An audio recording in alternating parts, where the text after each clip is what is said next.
Welcome back to the Comstock channel. My name is Brianne Hendrickson. It is Friday, which means I have Eric with us to discuss the weekly wrap-up. Welcome.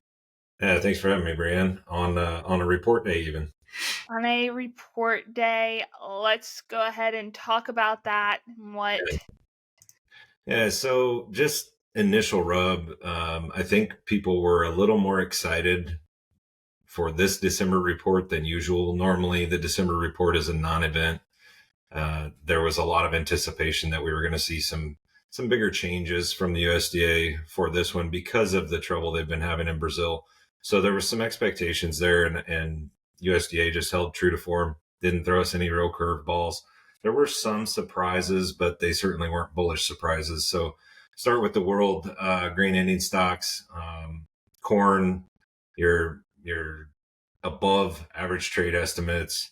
You're a little above last month's number. So not anything to really move the needle, especially in a market that's just been stagnant anyway. Soybean stocks, globally a little lower. That was expected to be maybe more of an adjustment than what we actually saw. And wheat stocks, about in line with what we expected. So nothing big on the global ending stocks. And maybe that's where we expected to see a bigger change and didn't get it. So nothing really there to move the needle. When we look at the production numbers, global production numbers, that's where I think we expected to see a bigger revision in the Brazilian soybeans. You can see we went from USDA last month printed a 163. They come down to 161 million metric tons this month. So to me personally, the fact that they made an adjustment in this December report when we really don't know that much about the crop, we know there's trouble. We don't know that much about it. The USDA is very slow to react to these situations until there's kind of some proof that we've got trouble. So to me, the fact that they made that revision was a bit of a surprise and to me a supportive factor. But they offset that. They actually adjusted the 2022 production higher by 2 million metric tons, completely offsetting this number, which is why we didn't see the change on the global ending stocks. So they're going back an entire crop year, revising numbers a little higher, offsetting these slightly lower numbers that we see here. However, like I said, to me, this is a little supportive because we are seeing the USDA make a move in December. That usually means we're going to see larger moves later. Obviously, we'll have to wait to January to see if that's going to be the case. Argentine production didn't move the needle at all, although we do expect those numbers to come up a little bit. It's not going to be enough to offset some of the situations we're seeing in Brazil. So Argentina, kind of a moot point at this juncture, but it will become a bigger deal, especially with regards to the meal market, because Argentina does supply 40% of the global soybean meal. U.S. ending stocks, nothing really to speak of there. This is not a U.S. report per se. That all happens in January. There's a little bit of usage revisions done, and so you do see slight changes, particularly like in the wheat. That's due to export demand that we've seen over the last week and a half, 2 weeks. So you're seeing some of these things shift a little bit, but all in all, they don't touch the yield. They don't touch the acres. We see those adjustments in the January report from the USDA. So we'll have to wait a month to see how that plays out. But I guess while we're looking at this, I have to mention, because we don't normally talk about wheat, wheat did have 8 consecutive sessions higher leading into today. We did see some profit taking today, so wheat was lower. But that was the largest string of higher consecutive sessions that we've seen in the life of the March contracts in all 3 classes of U.S. wheat. So that's kind of a big deal. And that was spurred by China making purchases of over 1 million metric tons of soft red winter wheat from the U.S. in just a week's time on daily flash sales. So kind of a big deal there. We'll have to keep an eye out for some continued purchases. They've been so soggy in China that they have to outsource some high protein wheat, some better quality wheat from other places in the world. And luckily they're coming to the U.S. for some of that need. Let's go ahead and get into our normal. Yeah. Starting with corn. So corn was the bright spot for the week. It finished a whole 0.75 cents higher this week at 485.5. That was unfortunately about the only positive we saw for weekly closes this week. But we're starting to see why the corn market can't get going. We knew we had a big carry. We saw that reinforced today with 2.13 billion bushel carry on U.S. ending stocks. That was slightly lower than what we saw in the last print, but not a huge change. So why are we seeing this big carry? Well, we had immensely more acres than we expected. We're starting to hear chatter of, okay, we know the cattle herd is smaller. How much does that cut the feed demand for corn? And we're still not seeing the export numbers we would like to see. We're just not seeing the big chunks.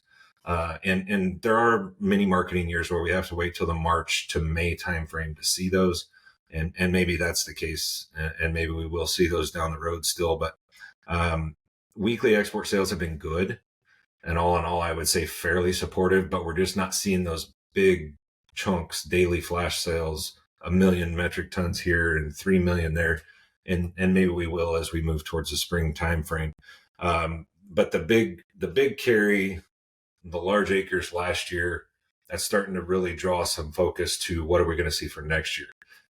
Initial numbers are showing something like a drop to 87 million acre. I don't think we're going to see that. Corn belt growers like to grow corn, and so I think we're gonna get into another situation here where we have a surprise where we don't see the reduction, and we're seeing a lot of field work, a lot of anhydrous going down, and I don't know that we're going to see the cut that we would, and we're past due for a trend line yield. We haven't had one in 6 years, and trend line this year would be 180. We're dealing with a 173.5 from last year, and we're at a 2.13 billion bushel carry. So that's not going to be a good situation if we have more acres than we think, and we happen to make it to trend line yield, and Brazil doesn't have a lot of trouble for the remainder of the soybean season impacting their safrinha corn, because that is the export corn market. So a lot of balls up in the air, but you can definitely see why the corn's been struggling. Kind of on that note of corn, and we're about to go into soybean, my big question for this is, are you a little worried because CONAB, which is Brazil's version of the USDA, did cut their projections down on Thursday? Is that kind of a worry with everything? Yeah, so the fact that the USDA isn't coming around, we're seeing, obviously CONAB is there. It's what they do. And so they're starting to come around a little better.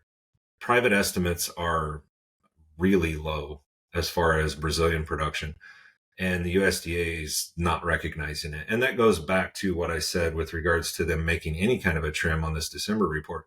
They're very slow to come around with this stuff. So the fact that they did something, to me, is fairly supportive. Now, if the USDA starts coming around and say we see a CONAB type number next month, and then we see some of these private estimate type numbers in February and March, now we're taking what was a 163 last month down to a 157 or 155. I'm not saying it will be that low, but if the troubles continue and some of these private estimates are realized, by the February or March timeframe, we could be in the mid 150s. Combine that with Argentina, you're still going to have record South American production, but it's going to be a lot lower than the numbers we're looking at in these USDA figures today. Go ahead and switch over to soybean. Yeah. Not a good week. No, not a good week. Down 21 cents on the week at 13.04. The only bright spot technically I can say is that we did hold above $13 to finish the week. We have traded over $1 lower since making, I think, third week in November. We made recent highs. January contract takes out like $1.06 from that mark. March is down over $1. That's enough negativity that we should have some of these bigger productions priced in. And now it's a matter of, do we continue the trims? And if we do, then we're probably too cheap. And so what are we priced at right now? Don't know. But hopefully we're priced for something lower than something higher than what we're actually going to get. Those production numbers come in lower, then we can get the market moving higher. The Brazilian bean production was the big number being watched today. Unimpressive. Rain's looking to move into the bulk of the growing region in Brazil by mid-month. So basically by the end of next week, we should see rainfall coming in according to the current forecast. We've seen 2-3 times already here in the last 6 weeks where they have these major rain events forecasted. And just like happens in the US too often, you get closer to it, they start pulling that moisture out, and then it doesn't come to fruition. So that'll be where everybody's focus is for the next week or so. All right, let's move to livestock. They did not have a good week. No. We will start with cattle. Yeah, so the cattle market is, I feel like we could probably do about a 30-minute video and podcast just focused on the cattle market right now and still not cover the bases. There are a lot of angles to look at here, but the nuts and bolts of it for this week, we did have a nice finish today. Today should start a seasonal trend higher. We see this virtually every year where cattle will trend higher from somewhere around the first week of December to the first week of January.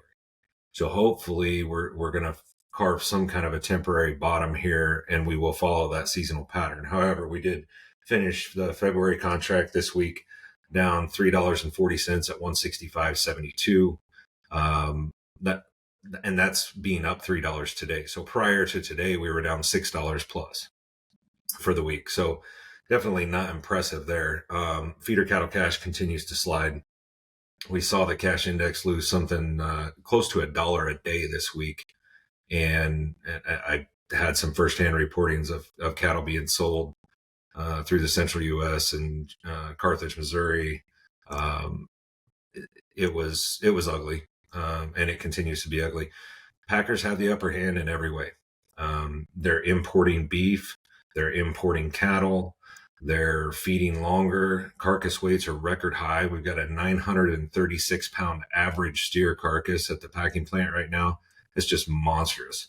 And until we start to see those weights come down, until we start to see heifer retention, I don't know what is going to trigger this thing to really make a move higher.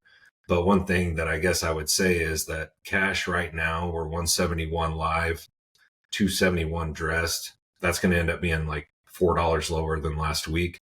But prior to this year, 173 was the highest we had ever traded cash. So we're still just barely off of all-time highs prior to 2023. So it's not like it's a disaster when you look at a bigger picture, but this is definitely painful for anybody feeding cattle right now, especially if you paid some of these highest prices for feeders. Let's go over to hogs. Now, if you think the cattle market's bad, hogs are just painful. And we talk about it week in and week out. And I don't know how we're going to break the cycle on an animal that can regenerate so quickly. So the supply is just available so fast. And anytime there's a little hint of a shortage, then we can recoup that in a hurry. What has amazed me through this is that we haven't seen a big elevation in pork demand despite the price of beef for months. The fact that we haven't somehow had some compensatory purchasing to fill the gap is just astounding to me. But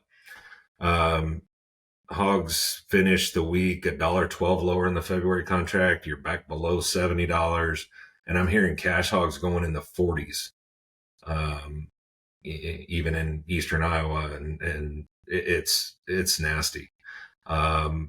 Heard Smithfield canceled like 26 contracts with growers. So if we're starting to see more reportings of things like that, then we're looking at another 1998 if we're not careful. And I remember that. I remember a lot of hog buildings going up in the mid 90s, and they've been sitting vacant since the late 90s. So I don't know how this changes. I don't know what triggers it, but we definitely need something. This week we took back last week's gains. Hogs were kind of a bright spot last week. They traded up, hit a gap level, found some resistance there. Technically, you're still seeing some ebb and flow in the market, but the cash just continues to struggle. I don't know what the timing will be. I've said all along, I think by late spring, early summer, we should have something better. But if the Packers can play the game like they have in the cattle, and compensate for some of this supply problems on the horizon, then we may not have as bright a future as I had hoped by that time frame. Talking about livestock, on the 22nd, there are reports coming out. Will Yeah, that help any, or do you think that will just be more negative to the you pot? know, I think the hog and pig could help. I think the cattle on feed probably won't. I think it's a little too early yet. It shouldn't be too bad. It shouldn't be a bear like we saw 2 months ago. But that's a big day for protein in general, because you've got cattle on feed, hog and pig, and cold storage all coming out at 2 p.m. that day. And so it's good to start talking about that now, because that also is preceding a 3-day weekend. And so we could come out of that holiday weekend after Christmas, and who knows what we're looking at there. Cold storage, I believe, should be supportive, because I don't know how they're able to throttle back chain speeds and keep this thing in check without having to dip into the reserves. So I got to think there's going to be some kind of reduction in the cold storage numbers that would be helpful, that should offset some of these live deals that we've been battling along the way. Overall, negative, positive week, mixed. Overall, I would say negative. No doubt. I mean, when your bright spot is corn up 3/4 of a cent, that's not a good week. But I would also add that if the stock market continues in a positive tone, and you had a good jobs report today, some of these bigger factors, and I think we've moved past where good news is bad news, because it had been, okay, you got a positive jobs report, that should be good. However, that just means more rate hikes by the Fed. So then that's bad, right? Now I think you're back to a place where good news is good news. And we saw a positive jobs report today. Stock market kind of came alive. The one thing that kind of hurts us on the commodity side is when you see things like that and you see money flowing into higher risk assets, you see money being drawn out of safe havens like gold and bonds.